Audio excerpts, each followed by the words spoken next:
Alors on entend souvent cette phrase: «L'autre, c'est nous». C'est pas tout à fait vrai, c'est pas tout à fait faux.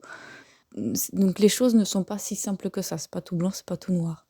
C'est pas quelqu'un il est gentil ou quelqu'un il est mauvais. Puis en plus tout ça c'est des perceptions qu'on a nous et qui sont colorées de notre histoire, de notre mental, de nos croyances, de notre monde en fait intérieur. Donc la réalité c'est beaucoup plus complexe que ce qu'on y voit nous. Donc l'autre c'est pas nous. L'autre c'est une personne à part entière qui a son histoire, son vécu, ses sentiments, ses émotions, tout un complexe intérieur qu'on ne voit pas. Même quand on est un très bon clairvoyant, hein, si vous êtes une personne qui a une clairvoyance très très structurée, enfin très profonde.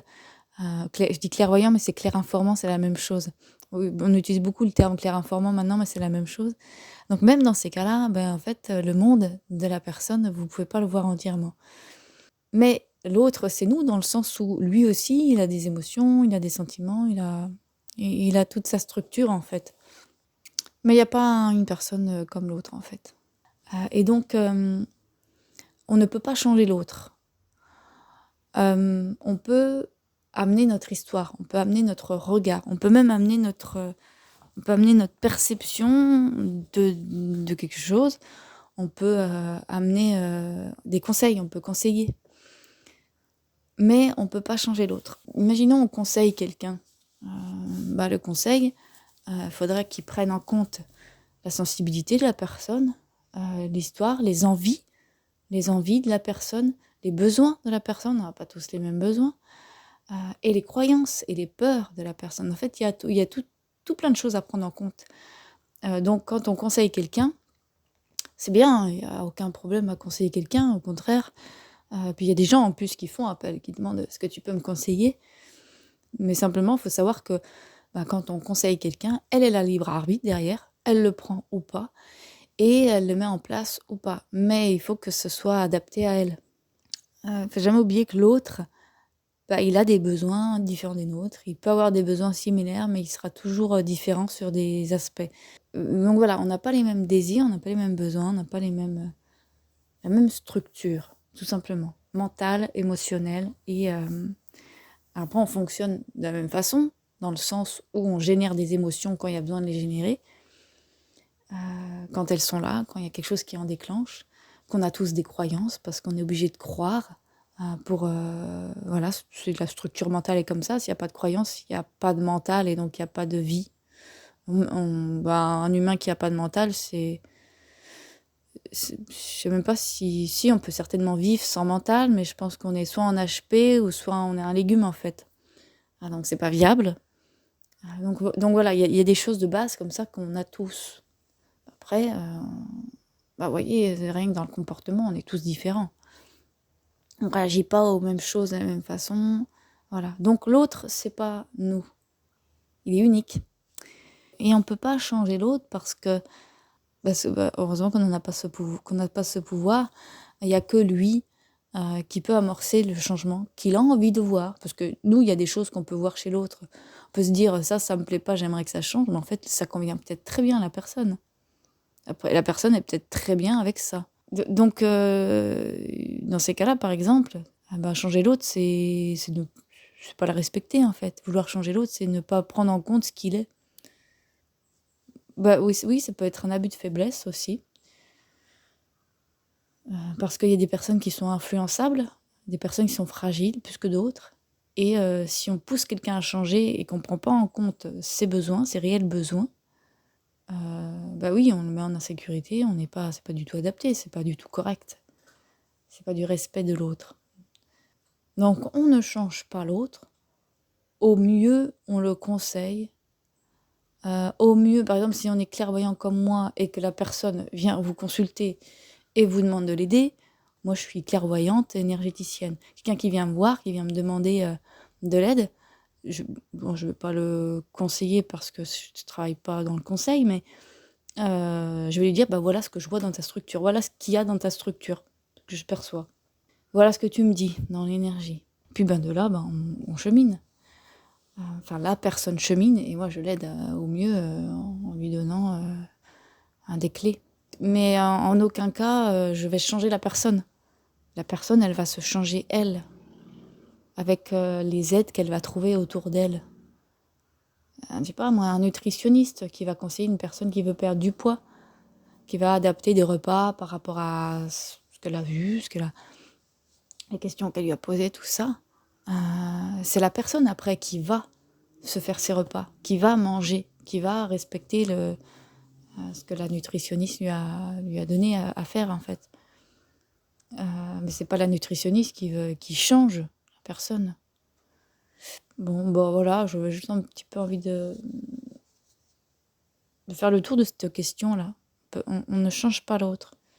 Et même avec toute la bonne volonté du monde, je sais pas si c'est une bonne volonté de vouloir changer l'autre, mais en tout cas même avec toute la volonté qu'on voudrait y mettre, on ne change pas l'autre. C'est l'autre qui prend la décision s'il a un besoin de se changer. On fume 2 paquets de clopes par jour, on dit je veux arrêter, c'est la personne qui veut changer. Si c'est tout le monde autour d'elle qui lui dit il faut que tu arrêtes de fumer parce que c'est mauvais pour ta santé, parce que ça coûte cher, machin, mais la personne elle le sait tout ça. C'est de elle. C'est un réel besoin à un moment donné, une réelle prise de conscience qui va faire qu'elle va arrêter de fumer. Donc quand il y a un réel problème pour la personne, c'est évidemment à la personne qui a le libre arbitre de faire ce qu'il faut si elle a besoin de changer. Il y a des personnes qui ont un problème, qui ont des problèmes, et qui ne vont pas faire les démarches pour aller mieux, qui ne veulent pas entendre parler de thérapie, qui ne veulent pas entendre parler d'un changement alimentaire, par exemple, si c'est un problème d'ordre alimentaire, qui n'ont pas envie. Et bien malgré tout l'amour qu'on a pour ces gens-là, on n'a pas à intervenir dans leurs décisions. Quelqu'un, je sais pas moi, qui serait obèse, qui aurait besoin de perdre 50 kilos pour retrouver une santé, on ne va pas l'enfermer dans une pièce en lui disant tu manges pas. On ne peut pas intervenir, c'est le libre arbitre des gens. Le libre arbitre, c'est la liberté en fait, c'est le choix. Tu fais le choix. C'est la seule liberté qu'on ait, le choix. Et oui, en tant qu'être humain. La personne, elle est libre de dire non, vous m'emmerdez, je garde mes 50 kilos, je continue à manger comme j'ai envie de manger. Et si j'ai un problème, c'est moi que ça regarde. La personne a le droit. Malheureusement, si on aime cette personne, oui, ça va nous faire du mal.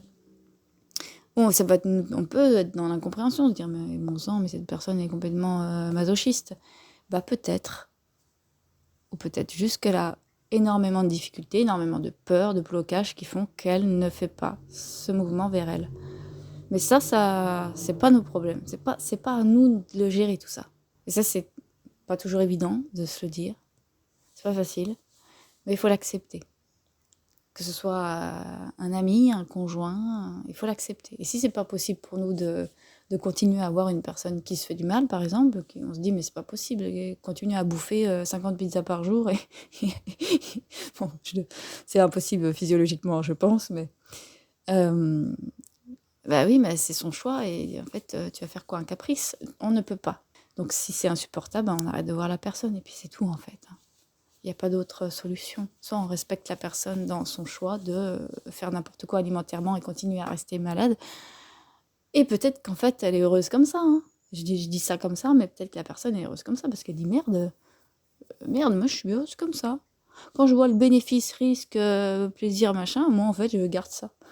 Même si ces choix nous paraissent débiles, ils peuvent nous paraître cons, ils ne le sont peut-être pas pour la personne en face. Ils ne le sont peut-être pas tout court. Hein, parce qu'on peut avoir une perception nous aussi un peu biaisée, on voit peut-être pas les besoins de la personne, les désirs de la personne. Et si c'est vraiment bête, si j'en prends cet exemple, oui, effectivement, c'est un peu bête de continuer à manger n'importe comment alors qu'on est en mauvaise santé et qu'un médecin nous demande de perdre du poids, on n'y peut rien. La personne, elle a le choix de faire n'importe quoi. Et ça remet un peu en place aussi au niveau, par exemple, sauveur. Si on a un truc un peu comme la plupart des thérapeutes ont au départ, en tout cas ce que j'ai vu moi. Mais il n'y a pas besoin d'être thérapeute pour avoir ça, hein, malheureusement. On peut être boulanger, au chômage, être musicien ou banquier et avoir ce syndrome de sauveur. Voilà, ça nous remet aussi un peu à notre place en disant en fait, tu sors de ton illusion et puis tu laisses l'autre être ce qu'il est. Et puis lui, s'il a envie de changer, il fera ce qu'il faut pour changer. Il fera les choix qui l'amènent au changement dont il a besoin.